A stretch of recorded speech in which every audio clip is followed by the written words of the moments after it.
Hello,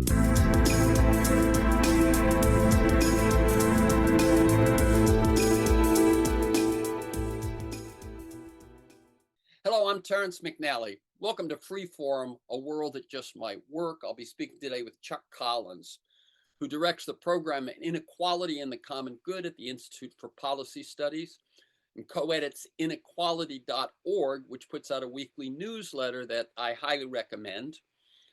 It not only gives you whatever their take is, but it lists usually links to a number of articles in the inequality space. His latest book is Burned by Billionaires: How Concentrated Wealth and Power Are Ruining Our Lives and Planet.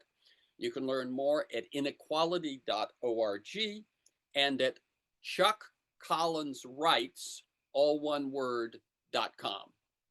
On Freeform, we explore the lives, the work, the ideas of individuals that I suspect have pieces of the puzzle of a world that just might work.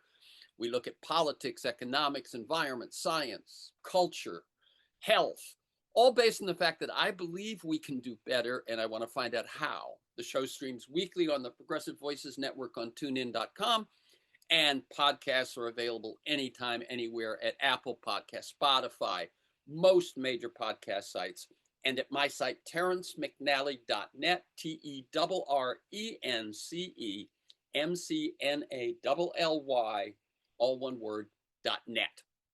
When I was growing up, there was a television show, The Millionaire, that ran from 1955 to 1960. So, Chuck, you were 1 year old in its final season, but I'm 12 years older, and it made a big impression on me. Each week, a philanthropist, and it's so funny, I can still remember his name, John Beresford Tipton, would give a cashier's check for $1 million to a fairly random beneficiary. The show was about how sudden wealth might change people, but that a nation would tune in to watch a show about a measly $1 million seems quaint now.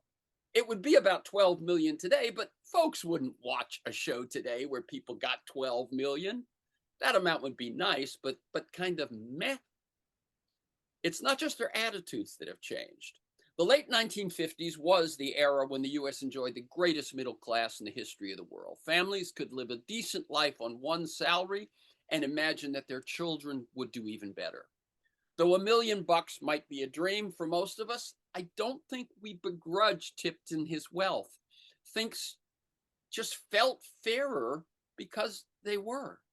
Since 2015, the wealth of the world's richest 1% has surged by over basically $40 trillion, enough to end annual poverty 22 times over. UBS tallied almost 3,000 individuals with more than $1 billion in assets at the end of 2024.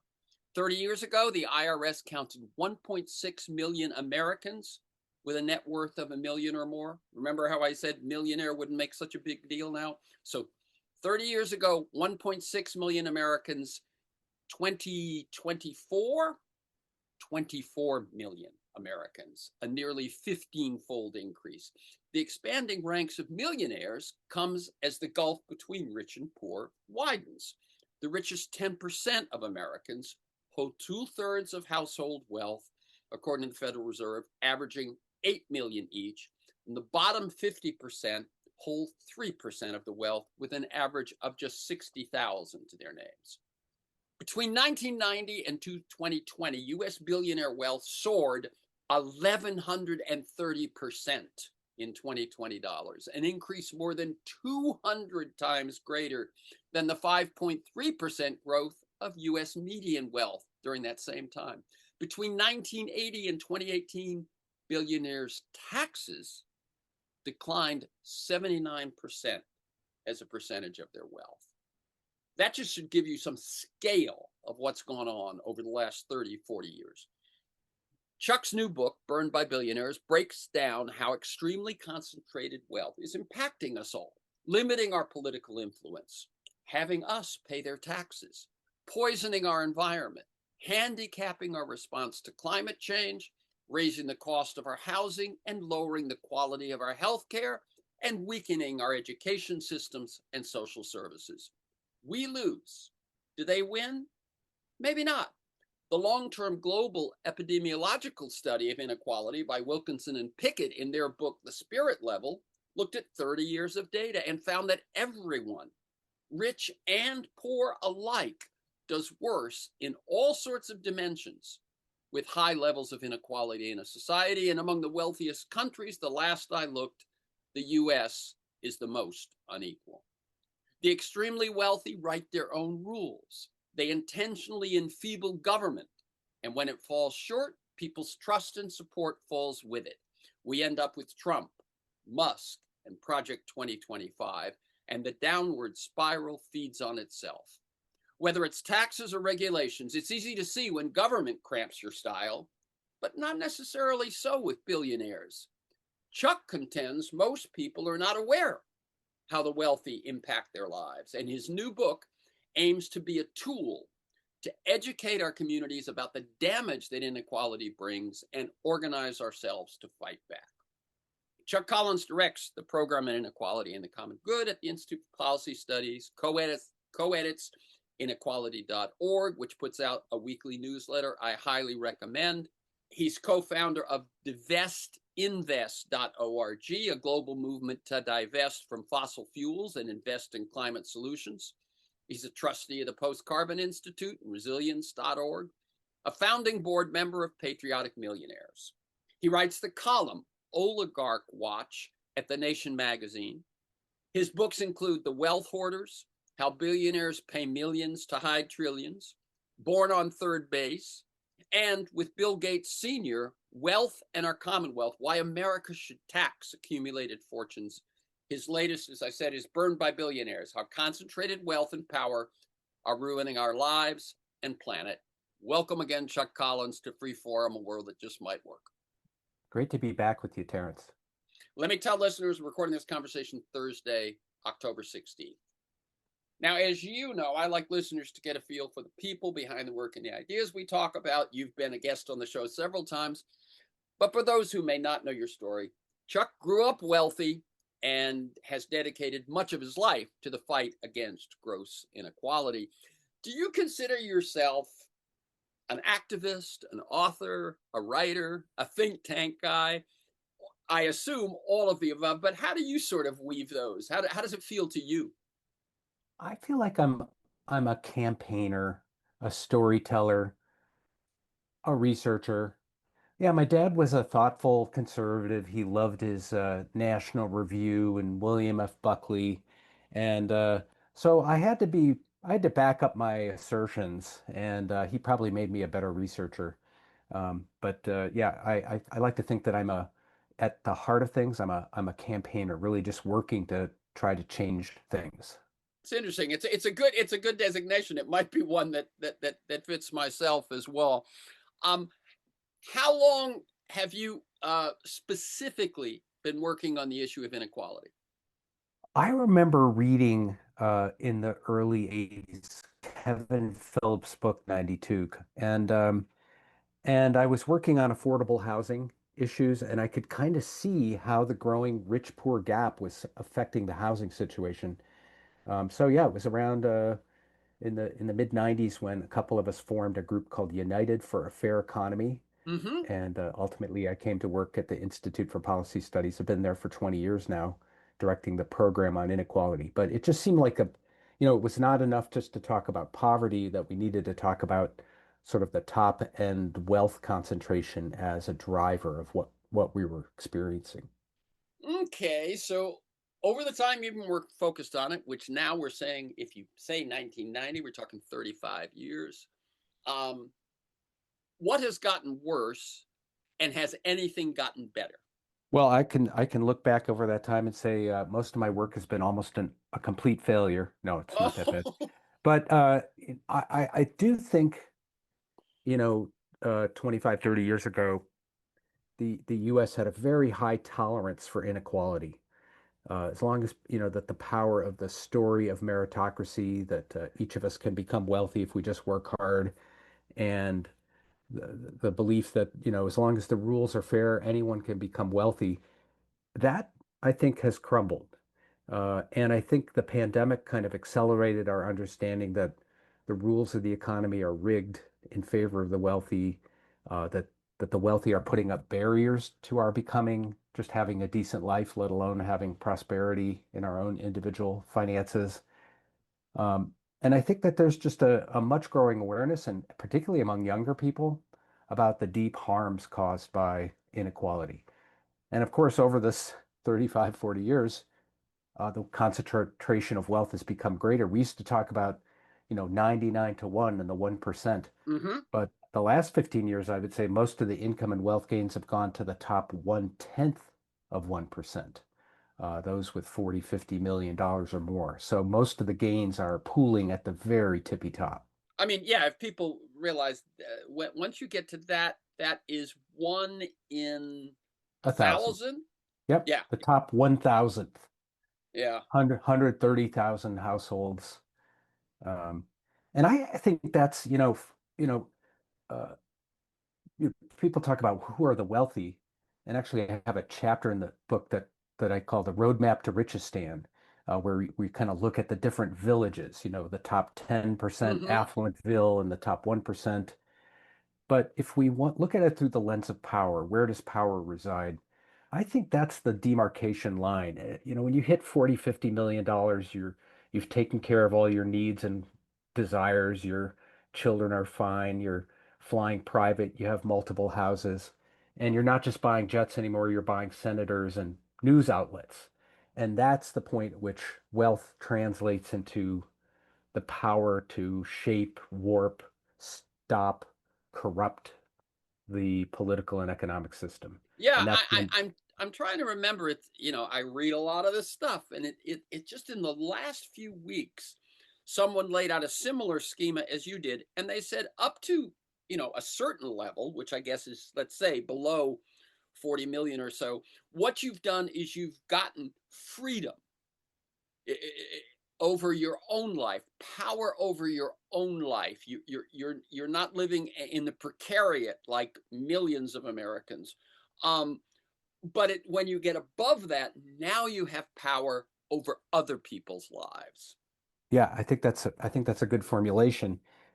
It's not to say people in the 10%, top 10% and the top 1% don't have power. They have significant power. A lot of them are enablers. They are Hmm. working in industries and finance and wealth defense and wealth management where they're helping the top 1/10 of 1% uh, expand their pile and defend it from taxation and pass as much wealth along to the children. There's a whole industry that's devoted to helping the rich get richer. And let me And just say, by the way, your book Wealth Hoarders is very much in it covers that industry.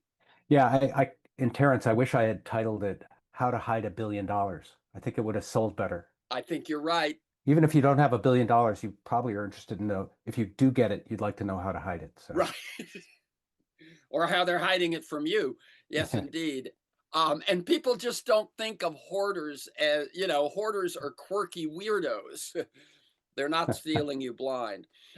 You recently took on, as I mentioned, the column Oligarch Watch at the Nation magazine. What is it? How long have you been doing it? How often does it run? it's just since the summer of 2025. It's a monthly column, and I'm kind of looking at the different rising oligarchs, maybe the ones that people are less familiar with. I just did a profile on a guy named Jim Gretsch, who's Mm-hmm. the Yeah, CEO talk of Peabody. just I was going to say examples of one or two of the oligarchs you featured. So Yeah, go well, with Gretsch. Yeah. Jim Gretsch is he's the CEO of Peabody Energy, formerly Peabody Coal. Some of you remember the John Prine song, Mr. Peabody's coal train has hauled it away. What happened to Yep. paradise? Yep. Um, but he's a really interesting architect of getting these zombie coal plants to stay open. Coal is on the way out for lots of good reasons. It's the most polluting form of energy. And there's a coal plant near where I grew up in Michigan that was slated to be closed on June 1st. And about 8 days before that, they got the order that they had to stay open. And because there's a national energy emergency. Hmm. And where did they were scrambling to get coal? Where did they got it? Got it from the Wyoming Powder River Basin, Peabody coal. Um, and you have to say, well, how did we get to this point where we're not closing coal plants? We're shutting down wind farms and Hmm. and windmill projects and keeping coal plants open. Well, Jim Gretsch was a big part of the architecture of that. He raised money to elect Trump. He's a leader of a number of advocacy groups that are kind of making the case that coal should be revived. Now they're making alliances with the high tech industry that are interested in powering all these data centers. Hmm. And they're saying we need to have not weather dependent energy, which is kind of a slur that they, wind and solar, as Right. if there were no batteries or there Right. was no way to Exactly. reserve capacity. As if batteries did not exist. Yeah. Anyway, they've done a a good job of kind of advancing their position, and they've succeeded. Well, Uh, there was that. I mean, there's the famous meeting, right, where Trump said to the fossil fuel folks at the table, "Give me $1 billion, and I'll give you what you want." Absolutely, and Jim Gretsch was there, and he was one of the architects of this famous meeting at Mar-a-Lago where the current president kind of made this baldly transactional Yeah. pitch. Listen, fossil fuel, big oil and gas and coal. Uh, you get me elected, raise me a lot of money, which they did. And look, he's delivered. It's payback. I mean, we're watching payback in real time Yep. to the fossil fuel oligarchs. Yeah. I mean, So he, closing what's working, cheap and clean, and forcing to keep open. And I wonder, one of the thoughts I've had, and I haven't done enough research to know the answer is, when they tell a company like Peabody, you've got to keep your coal mine open, is are they actually making money? I mean, I thought the reason they were closing them was that they weren't making money on them anymore. well, Peabody's making energy mining and selling the coal, but it's these local utilities, like in Consumers Energy in Michigan, they don't want to keep it open. It's highly expensive. It's inefficient.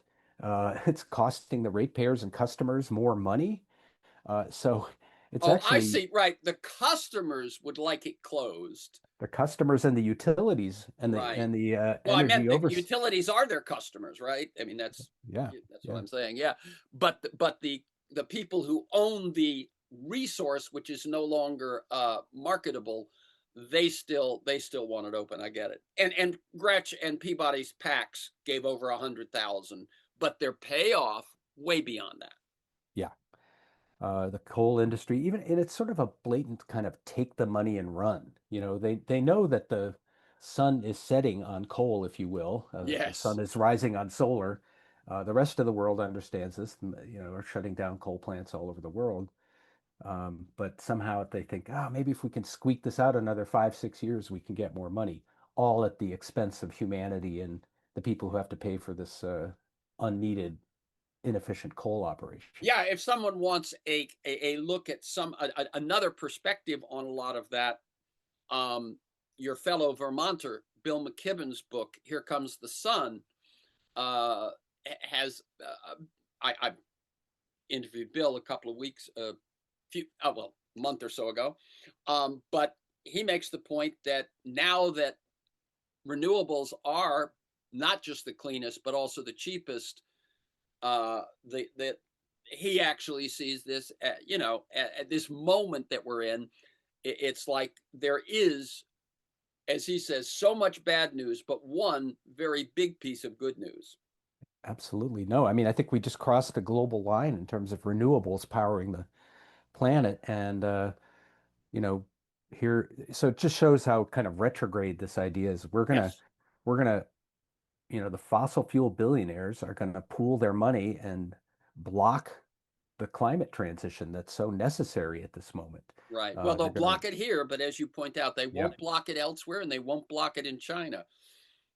And so, we will be following those fossil fuel oligarchs into the past.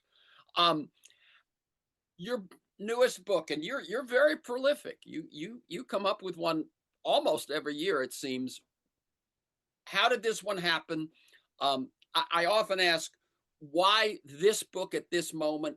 Was there a moment you said, I know what I got to write, an itch you had to scratch? Um, I think part of it's some of what we've talked about, just sort of understanding the power of that richest 1/10 of 1%. But I co-edit this website, inequality.org, so I get a lot of fan mail. Some of it's not so nice, but one guy wrote to me and just said, I don't get it. Like none of my problems are the result of there being billionaires. And so it was kind of for that kind of audience. I wanted to say, actually, this is really touching every corner of your life and help people kind of put on a pair of glasses or lenses that say, how's being home, whether it's, your physical health, your taxes, your housing, the environment, what's on your dinner plate, just like try to touch every very intimate aspect of people's lives. Yeah, And so that's what I as I tried to do. mentioned, sorry, but as I mentioned in the intro, and it's kind of really a big part of Arlie Hochschild's work in Strangers in Their Own Lives and Stolen Pride, is that it's easy to see your taxes. It's easy to see your regulations. It's not so easy to see what you're pointing out in this book. That's right. I mean, I think of all the conversations I have in the community where I live of people complaining about their local property tax bill. Yep, And, I'm sympathetic because our property taxes have gone up. But what we don't see is this kind of decades of this kind of invisible shift. yep. We're going to cut taxes on the wealthy at the federal level, and we're going to shift expenses and taxes to the local and state level. We're going to stop taxing income from wealth and increase taxes on wages. We're going to stop taxing corporations and shift to individuals, on and on. If you do that over several decades, lo and behold, your your local taxes, the most regressive taxes, by the way, are higher. And you're mad. And who are you mad at? Your city council or your local select board or the mayor or and we've kind of missed this larger picture that the billionaires have engineered a complete restructuring of the tax code. Yeah, and another thing which Michelle Wilde Anderson points out in her book about cities fighting back, I don't know if you're aware of it, but it's a quite a good book, and it centers on four different communities that were kind of discarded and how they have been fighting back. One of them is Lowell, Massachusetts, not that far from you. And she points out that the other thing that happens when these wealthy corporations pull their works out of your small town or your rural county or something is then the tax base goes down. So now the government is even more strapped. And now you begin to, as I said, lose faith and support. And you think, what's the point? They're not and the feedback loops involved in inequality are insidious and kind of relentless. I live in Vermont, so I have a seat. My senior senator says he kind of has this joke, which is kind of goes like this. He says, "Under the socialist presidency of Dwight Eisenhower, we used to tax the very wealthy at much higher levels, and that money went to states and localities to solve real problems, infrastructure, affordable housing, and on and on and on. Yeah. But that we don't remember. We had this tiny little glimpse, though, during the pandemic Yes. when federal money we went to localities in the form of ARPA funds. All of a sudden, states and localities got this federal infusion, and a lot of communities used it to solve some big problems. And it was like, oh, right, this is the way it used to work. You tax the wealthy at the federal level through a progressive tax system. You tax inherited wealth of multimillionaires and billionaires. You tax high incomes, and that money goes in blocks to states and localities. And now, after several decades of decentralism or federalism, almost all those obligations and duties have shifted to the local level where we're least equipped to pay for them.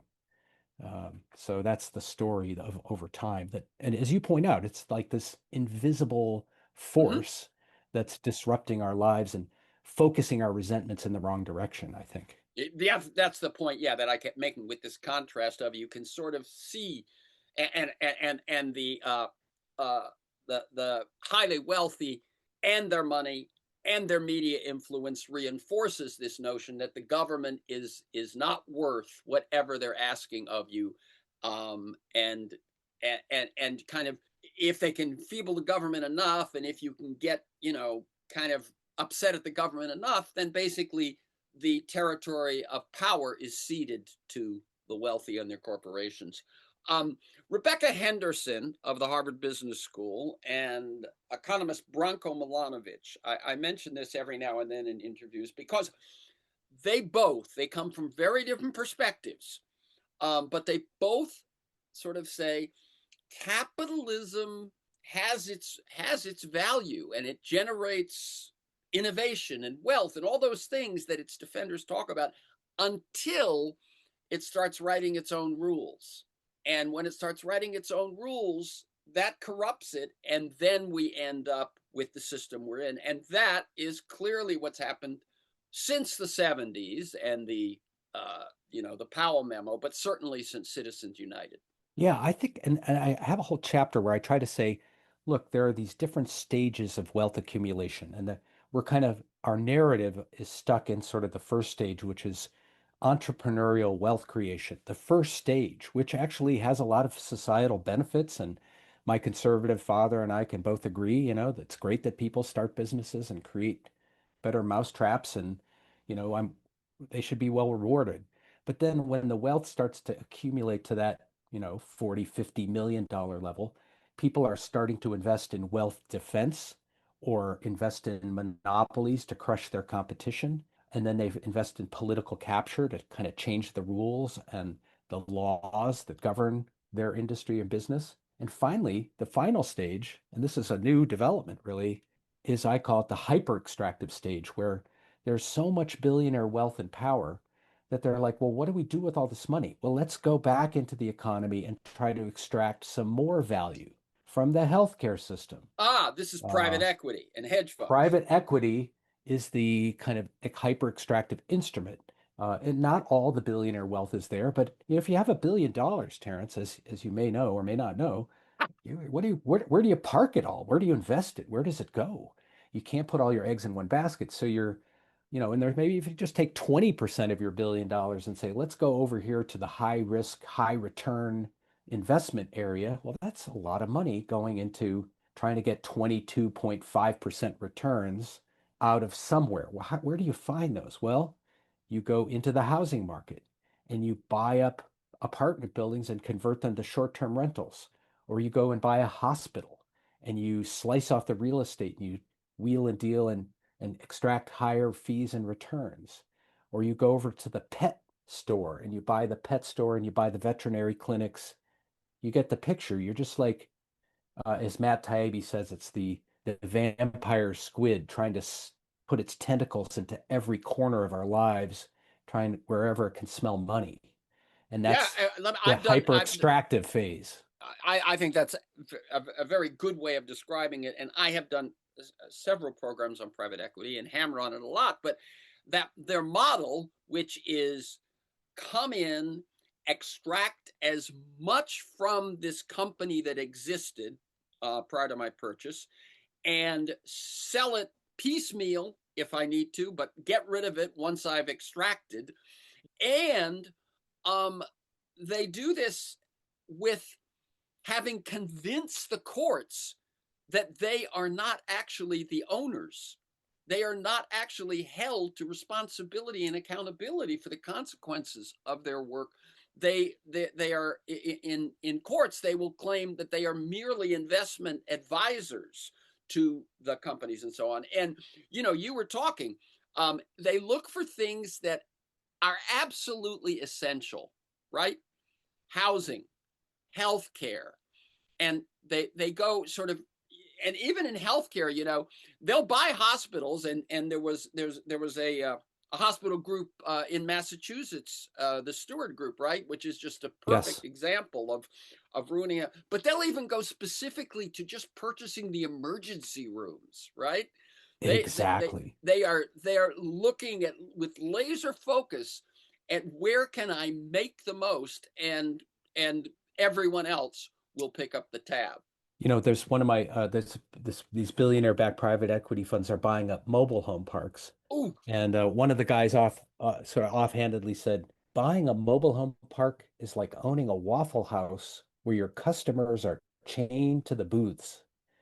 And that's exactly the formula that you describe. You're looking for places. Yeah, I like to talk about pets. People love their animals yep, and their family members, and they're willing to go into debt in some cases for their health and well-being. yep, And the billionaire private equity people have figured that out. They're like, wow, these folks, so they're buying up pet veterinary clinics, pet emergency services, pet food, pet services, pet dog walking apps, and this sort of thing, and squeezing more money out of our love for animals. And that's another example where, well, where are we going to go? What else are we going to yeah. do?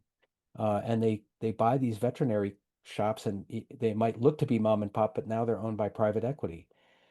So And prisoners, one we haven't mentioned is prisons, private yeah, prisons, and even the phone call services in private prisons. Again, some a place where it's not like I was saying they look for places that are really essential. Well, I don't know how much every prison cell is essential, but it ain't walking away.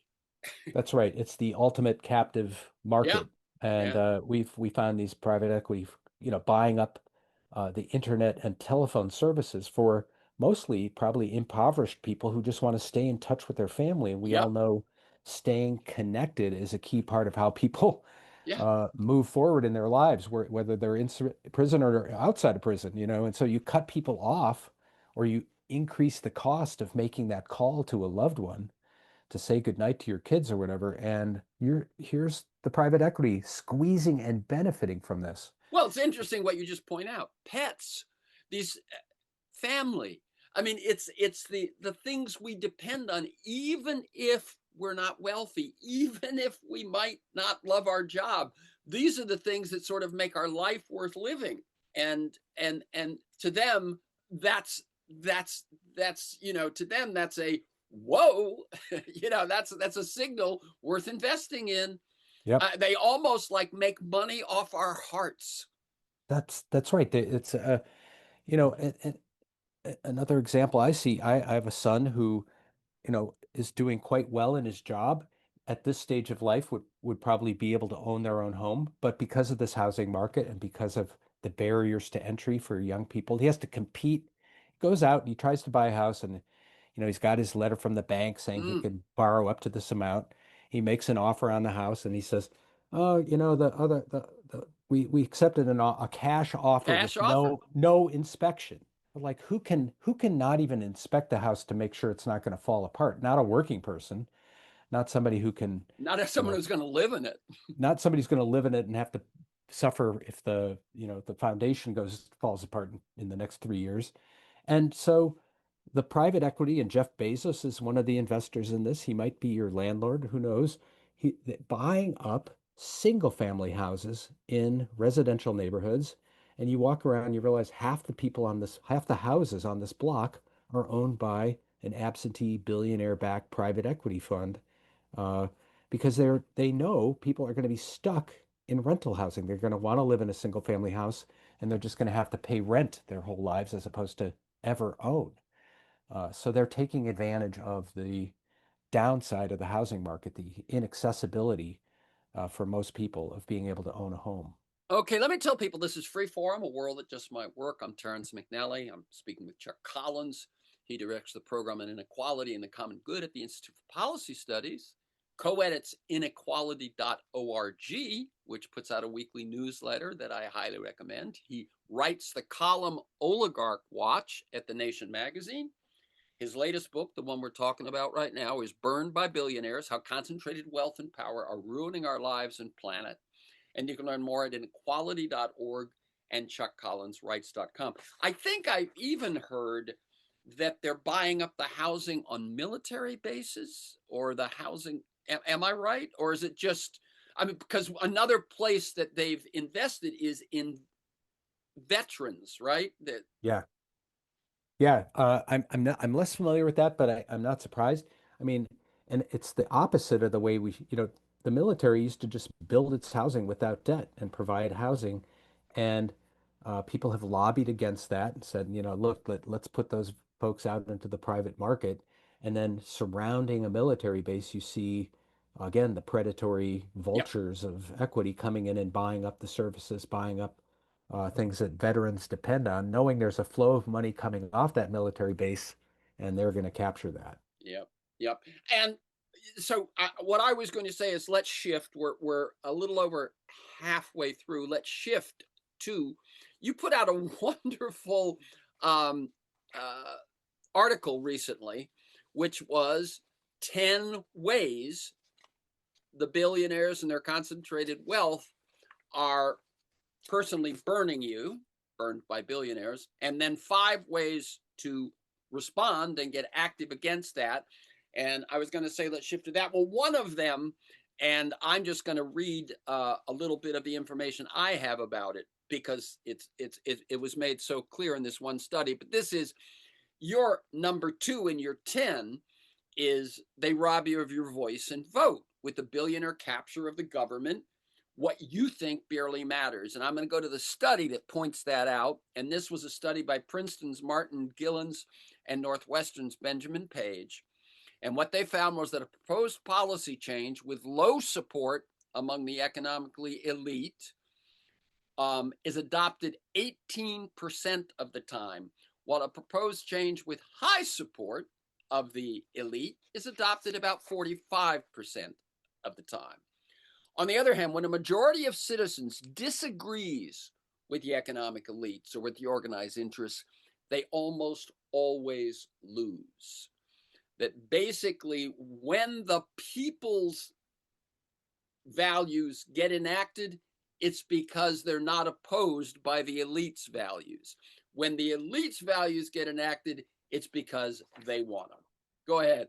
Well, I think that, and this underscores one of the power of oligarchy to rob our voice and vote is to block incredibly popular Yes. things from happening. Uh, just wealth is not creating, it's blocking in a lot of policy arenas. And I like to think in 2021, the Congress came within 2 votes of passing this Build Back Better bill, this $3.5 trillion massive investment bill that would have changed the country significantly. We would have adopted a modern childcare system, lifted people out of poverty, built green infrastructure to face the climate disruption ahead, on and on, all paid for by taxes on millionaires and billionaires.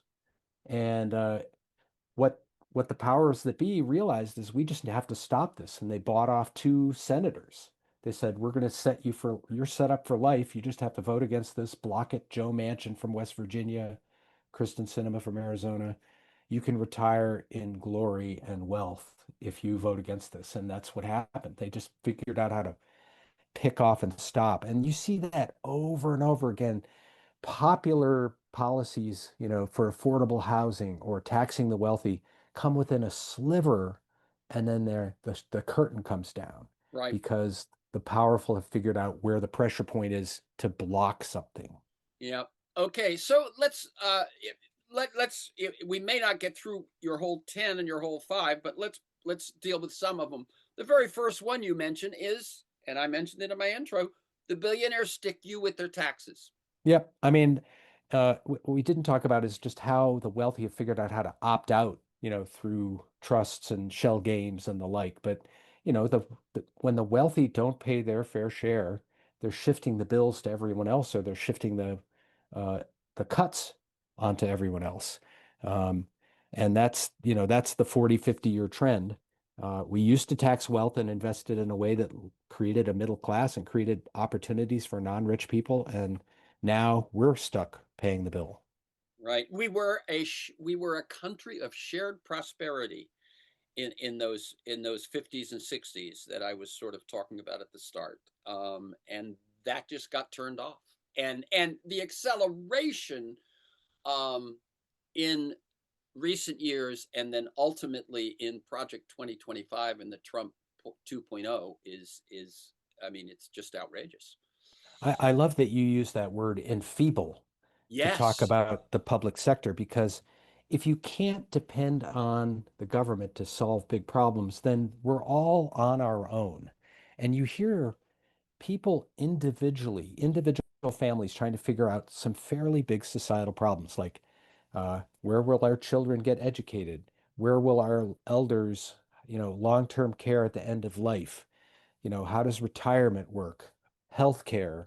These are systemic, these are big problems that require a systemic response, and yet everybody is trying to figure out their unique individual pathway through the maze.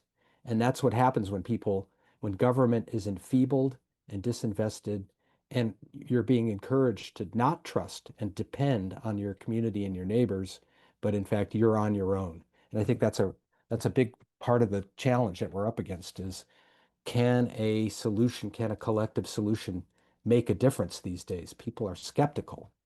Right, right. And they play on the there's that other wonderful book by Naomi Oreskes and Eric Conway, the Big Myth, which is basically kind of charts a century of propaganda in favor of this individualistic value as being what it is to be a true American. Well, what while you're pumping up your chest and going, I'm part of that exceptional country because I have this individual freedom. What you're doing is getting stuck with the bill. Exactly. So okay, so we've talked about they dodge their taxes, and as I said, your book Wealth Hoarders goes into the whole wealth defense industry. If people want to learn more about that, and we end up picking up the tab, and then their influence in politics, we talked about that. So then, and we talked about the housing crisis actually. Um, they inflame existing divisions. How does that work? Well, if you think about it, it's very hard to maintain minority rule that mostly benefits the ultra rich in a democratic society. The only way you can really pull that off is either become more authoritarian, work in progress right now, Yes. look out your window, but also deflect attention. When people start grumbling about billionaires, you say, "Oh, no, look over there. Look at those new immigrants that showed up in the last generation. Look at the guy who's mowing your lawn." You know, the powerless people who are, doing service jobs. Let's scapegoat them. So in a way, the focus on immigration, which is kind of it's all the right has right now in terms of like, what do they have to offer really? Yeah, If we're well, going they to do. If you kind of look at what they're putting out, they'd say two things. One is immigration, and the other is safety and crime. But it turns out that the crime statistics are going down, so that one is just absolutely, a Potemkin fantasy.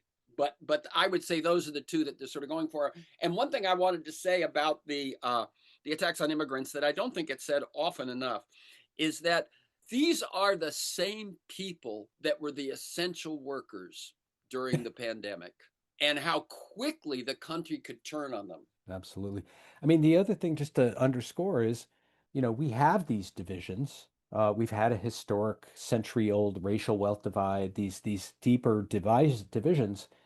An economy rigged to funnel wealth to the top to create hereditary wealth dynasties is not a good society for everyone else. And it just inflames and supercharges the existing divisions that are already there. So, the racial wealth divide has been narrowing. It was narrowing in the decades after World War II, and now it's re-widening.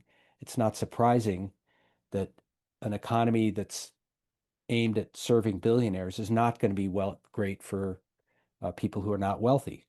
Right, and another way that plays, I'm guessing, is that the more you hurt, the more available you are to turn on a scapegoat. Right? That as the inequality creates a legitimate grievance on the part of the working class and the middle class, wherever they are, whether in red states or blue states, cities or rural, they become ripe for scapegoating. And that's another way that this all takes place. And then I don't think you even quite mentioned in here that they because I think you make it a second one of these, but it also happens through their influence on the media. That's right. The sort of capture of the media and the sort of funding of demagogic and divisive politicians is one of the ways they keep that deflection machinery going. And it's a vulnerability for them. Again, they're not addressing the underlying hurt, the underlying causes of people's insecurity, the what's causing the precariat to feel precarious. Uh, so it's a temporary, fix, just like a temporary juicing of the economy to make the markets go up on the temporary basis, but we're not sort of attending to the fundamentals here. Those are all vulnerabilities that, in a sense, looking ahead, create opportunities for social change. Hmm. Let's talk about we really didn't talk much as we were kind of doing our initial run through this about the environment and climate change, except when we focus specifically on coal. But it's much broader than that, isn't it? Yeah, I mean, I think that, I would say one of the harms is the billionaires are trashing your environment. And there's three problems there. One is that the billionaires are the super polluters. They're the Right. super emitters. They have more houses. They're flying in private jets. Some of them have yachts. Their whole lifestyle consumes thousands of times the emissions of most people in the United States. The second is the thing we talked about, the fossil fuel billionaires using their power to kind of run out the clock and narrow our options and move us toward the brink, if you will.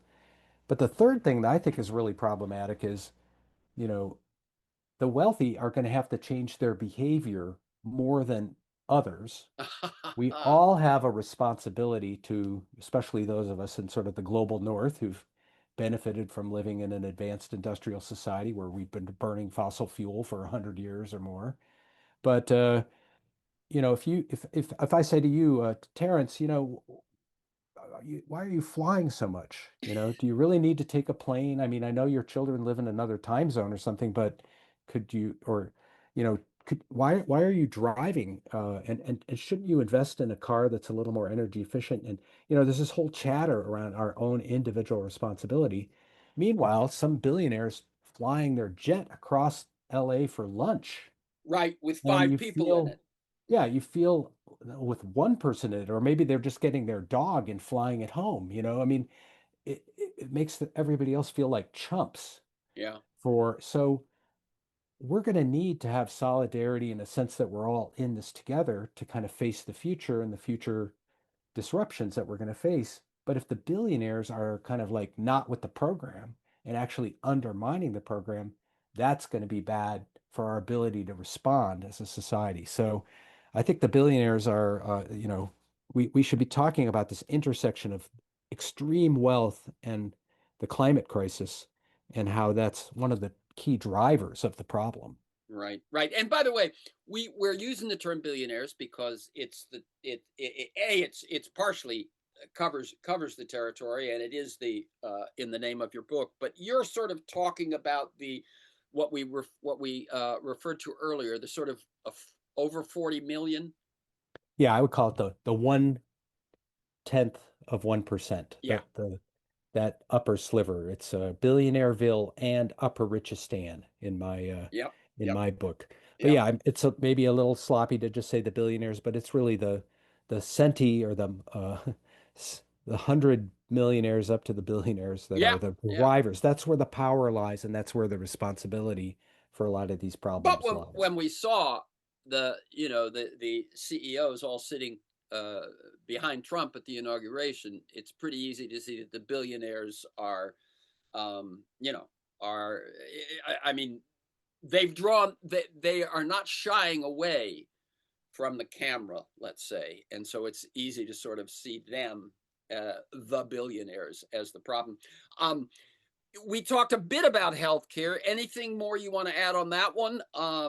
That the super wealthy are bad for your health. Yeah, I mean, you kind of teed this up at the beginning, and you've had Dr. Richard Wilkinson on your program talking about the spirit level. Extremely unequal societies are not healthy places to live, in part because there's this sort of breakdown in solidarity, that sense that we're all in the same boat. that's so necessary for public health. Wow, So what there's boy have we lost that. Go ahead. yes, yeah. I mean, there's the healthcare industry, the system, that huge one-sixth of the economy that has become an arena for profit extraction by the rich.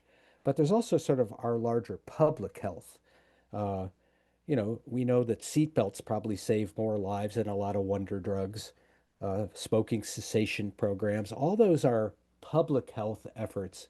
And those are some of the things that have gotten weaker and weaker as we've become more fragmented and individualistic and wealth dominated. Okay, and one last one because it's so damn related to health is you say that the ultra wealthy are dictating what's on your dinner plate. Yeah, and this is a really interesting, I mean, the food economy, and thankfully there still are local food economies and local producers and farmers. But if you look at every corner of the food sector, there are one or two large billionaire or conglomerates that are dominating and dictating the price, what's in our food, what the cost is, and sort of the accessibility it. So and I rely a lot on a terrific book by a guy named Austin Farrick called Barons, looking at the food industry barons. And one of my the oligarch watch column I'm doing next is about the Hensons of Iowa, who are the biggest hog producers in the country, the biggest pork producers, and how they use their wealth and power to fend off regulation of huge confined animal farm production operations with these huge hog lagoons. This is not the way animals should be raised or farms should be operated, but they are using that wealth and power to capture and control the pork market. So Walmart continues to be the hugest grocery and food selling. 25% of food products are sold through Walmart's huge concentration of power and price control. So yeah, that's one of the ways it very much touches our day-to-day life. What's in our Right. fridge and what's on our plate. Right. And I mean it is the business model certainly argues for ultra processed foods while the health model argues against it. Okay, let me give you 5 minutes for the fight back. That this book also has action steps you can take to fight back. Yeah. Well, I do think, starting right with this conversation, which is how does this touch us personally? How do we talk to our neighbors about the kind of the billionaire problem, if you will? And Arnie Arneson, who's a talk show host, said to me, "It's the billionaire, stupid." And I said, well, I was one of those kids that if I used the word stupid, I would have to go to my room. So I don't know what it's the billionaires' neighbors, it's that's what's really driving this. So, talking to our neighbors, mapping our lives. Look at your budget, look at your local economy. How much of it has been captured or is at threat of being encroached on by the billionaires? Is who owns your dentist, your veterinarian, who owns the school bus company that takes your kids to school, who owns the housing. Just read the news through this lens of billionaire capture. Um, Second, though, we have to talk about tax. Mm-hmm. The erosion of taxes. The taxation is not just about raising revenue, it is about dispersing power. And when we're talking about that $50 million and up group and the billionaires, taxes is how we save democracy. It's how we save our economy from capture. Louis Brandeis said you can have concentrated wealth in the hands of a few, or you can have a democracy. You can't have both. And I think we're sort of seeing the results of that right now. Right, and Um, just to cut in very briefly, but obviously this problem, which is a problem, has been a growing problem, is just exaggerated to the max by the Trump administration. But go on. well, I think it's very important to find what I call the game-changing campaigns. Yeah. And it may not be at the federal level, it may be wherever we have room to move, where you link breaking up concentrations of wealth or taxing concentrated wealth with a solution. So I like to point out, in Boston, a number of cities, we passed a luxury real estate transfer tax. You tax, 2 million, 5 million up transactions. California cities have a lot of these. You put the money and dedicate it to permanently affordable housing. So it's kind of like the poison ivy and the jewel weed growing right next to her. The harm and the solution. You get poison ivy and you put the jewel weed on it and it helps remedy it. Tax the wealth, solve the problem. Tax private jet fuel. Private jets don't even pay their real fair share of the cost of airspace. Increase taxes on private jets, devote more money to green transportation, ground transportation that other people can use. Uh, tax inherited wealth at high levels and invest in debt-free higher education. And those kind of campaigns are happening in states and cities around the country, and they kind of lay the groundwork for federal policies that sort of mirror that. Very good. And So one, it's where one, you kind of link the solving or changing the negative input and supporting the positive output. yep, tax the harm, invest in the good, the Yeah. public good. Yep. Uh, a The final, satirical another, yeah, resistance. another thing is I would say join the satirical resistance for a number of reasons. The power of the dancing frogs in Portland, Oregon, right now is very important to diffuse the tension. As you and I were talking about ahead of time, that the current regime would love to provoke some violent response so they can invoke an insurrection act and crack down and create a kind of militia moment in our lives. Uh, there's a new network kind of invoking the billionaires for Bush. Some of your listeners might remember the Oh, billionaires yes. for Bush. Well, we've revived trillionaires for Trump. People should go to trillionairesfortrump.org, adopt your trillionaire name, your billionaire name and persona and dress, and get out there with a group. Get 4 or 5 of your friends and go to a No Kings March or go to an event and camp it up. Take the billionaire message and take it over the top. They have, and it's a form of power. Satire is a form of our power, and you can see it in why are they cracking down on late night talk show hosts and people with humor? It's a form of parodying the powerful is one of the things that we can do. The Trillionaires for Trump just launched their healthcare campaign, which you'll like. It's called Go Fund Yourself. Um, Yep. and yeah, and then yeah, I would say check out inequality.org. You've already mentioned that, but we're trying to like lift up the faces on the front line and the campaigns and the solutions that people are innovating all around the country and around the world. We have a lot to learn from what people are doing in other countries to That's right. reduce inequality. So those are a couple things. And just realize there's a lot of cracks. It's just not a monolithic billionaire class. There's a lot of cracks in that system. There are billionaires who have very different interests from each other. Let's find those fissures, if you will, and stick our foot in them and try to, resist and restore our democracy. Very good. We're gonna leave it there. So again, the new book is Burned by Billionaires: How Concentrated Wealth and Power Are Ruining Our Lives, making what is a little too invisible visible, so you can see the impact. And the websites are inequality.org and Chuck Collins Writes, all one word.com. For this conversation and many other interviews and articles, to join me in pursuit of a world that just might work, go to terrencemcnally.net, TERRENCEMCNALLY.net, or a world that just might work.com. They're the same website if you want to receive my weekly email telling you who's going to be on, what we're going to talk about, and links to usually about 15 articles to flesh out the conversation.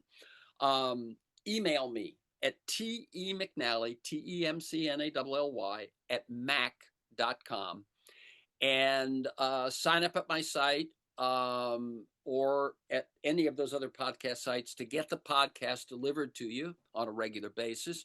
You'll find years of podcasts at my site or at most of the sites. I mean, hundreds in the archives. Michael Lewis, Jeremy Scahill, Naomi Klein, Robert Reich, Van Jones, Greg Boyle. You can follow me on Twitter at McNally Terrence. Thanks to Kiana Williams in production and George Vasilopoulos at Progressive Voices. And most of all, you, my listeners, please share this podcast widely. And finally, thank you, Chuck Collins, and keep up your good work. Thanks, Terrence. Thanks for having me. Great conversation.